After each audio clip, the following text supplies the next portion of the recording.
Did you know that Romans built aqueducts to bring water from outside sources into cities and towns 2,000 years back?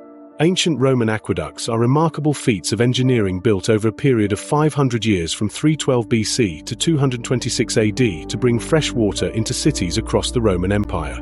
Here are some of the most famous aqueducts that exemplify Roman architectural ingenuity.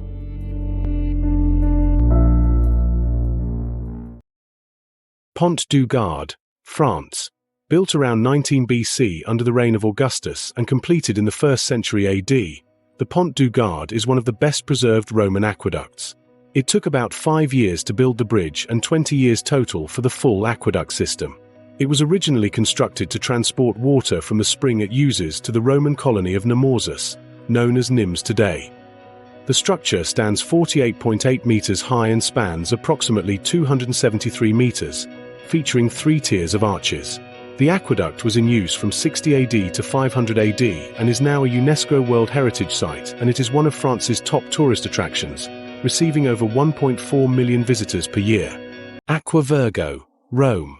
Constructed in 19 BC under the supervision of Marcus Agrippa, primarily to supply water to the baths of Agrippa in the Campus Martius area of Rome. The Aqua Virgo was one of the earliest aqueducts serving Rome.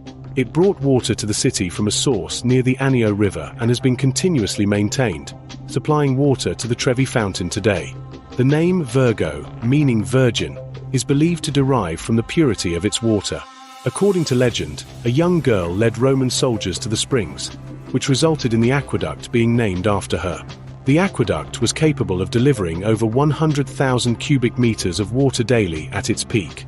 The Aqua Virgo is not just an ancient infrastructure but a living piece of history that continues to contribute to the urban landscape of modern Rome. Aqua Claudia, Rome. Initiated by Emperor Caligula in the year 38 AD and completed by Emperor Claudius in 52 AD, the Aqua Claudia was one of Rome's most significant aqueducts and one of the 8 aqueducts supplying water to Rome. Spanning about 69 kilometers with around 14 kilometers elevated on arches. The arches, some reaching heights of 100 feet, were a remarkable feat of Roman engineering, allowing gravity to facilitate the movement of water from its source in the Anio Valley into Rome. It was primarily underground but featured impressive above-ground arches. Despite its initial grandeur, Aqua Claudia was closed for 9 years due to structural defect issues, with repairs carried out under Emperor Vespasian in 71 AD and again under Emperor Titus in 81 AD. The Aqua Claudia supplied a substantial portion of Rome's water until its decline in the 8th century AD. It is regarded as one of the 4 great aqueducts of Rome. Aqua Alexandrina, Rome, Italy. Built between 208 AD and 235 AD by Emperor Alexander Severus, the Aqua Alexandrina was one of the last major aqueducts constructed in Rome. It extended 22.4 kilometers and primarily functioned through a series of arches. The Aqua Alexandrina received its water from the Pantano Borghese swamp near the city of Gabbii, now a part of Monte Compatri. The first 6.4 kilometers were tunneled underground, later run on the surface, and 2.4 kilometers was carried on brick arches traversing the valleys of the Roman Campania. The aqueduct entered the city at Porta Maggiore and ended on the Campus Martius at the Thermae of Alexander, between the Pantheon and the Piazza Navona. Depending on the season, it supplied 120,000 to 320,000 cubic meters of water per day. Although it fell out of use in the 8th century, the remnants of this great aqueduct can still be seen in modern Rome. Aqueduct of Segovia, Spain. Dating back to the late 1st century AD, likely built under the rule of Emperor Domitian around 81 to 96 AD and was completed around 98 AD, the Aqueduct of Segovia is one of the most iconic examples of Roman engineering in Spain. It is notable for its impressive double-layered arches and has been remarkably preserved. The aqueduct transported water from the Frio River springs in the mountains 17 kilometers away to the city's fountains, public baths, and private houses.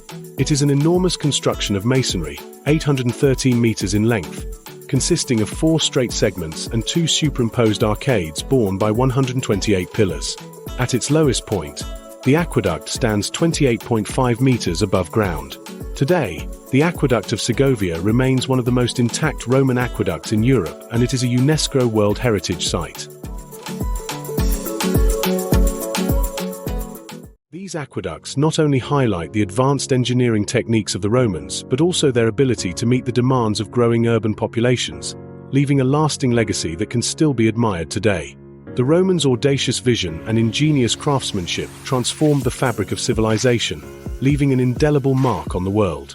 Their magnificent aqueducts, towering bridges, and robust roads stand as testaments to their unwavering ingenuity and unrelenting pursuit of excellence. Their impact is a testament to the transformative power of human ingenuity, a reminder that even the most seemingly insurmountable challenges can be overcome with determination and vision. Hope that was informative.